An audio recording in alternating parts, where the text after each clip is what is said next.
The Charles de Gaulle with the pennant number R91 is the present flagship of the French Navy and also the most advanced in naval technology and in operational capability.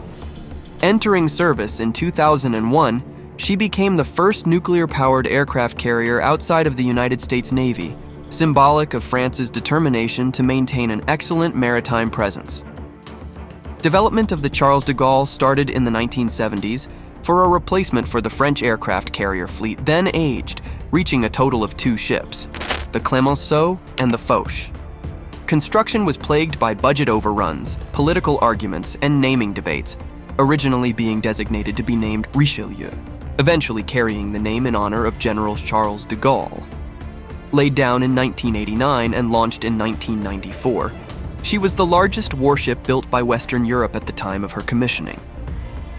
Nuclear propulsion provides the capability to remain on station for extended periods with very significant operational radius increases compared with conventionally propelled carriers.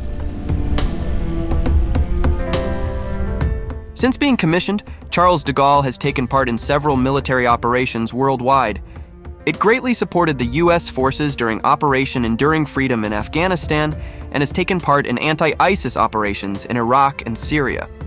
Other than these, the aircraft carrier has been on call for humanitarian missions and in conducting naval exercises with Allied forces to show its versatility and strategic significance in NATO operations. It is under NATO command, something new in its operations, underlined by the firm belief in international cooperation and interoperability with the Allied navies.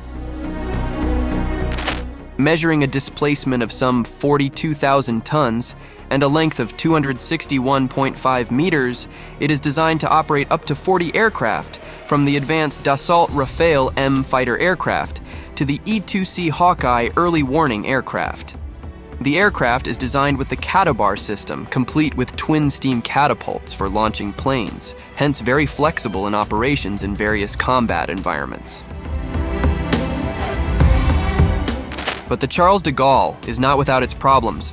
Much of its life it spends in or going to maintenance, keeping it from active duty. A major refit in 2007 updated systems and offered new compatibility with more modern aircraft types. Where France is looking to future naval development on the drawing board is Pang, a next-generation aircraft carrier.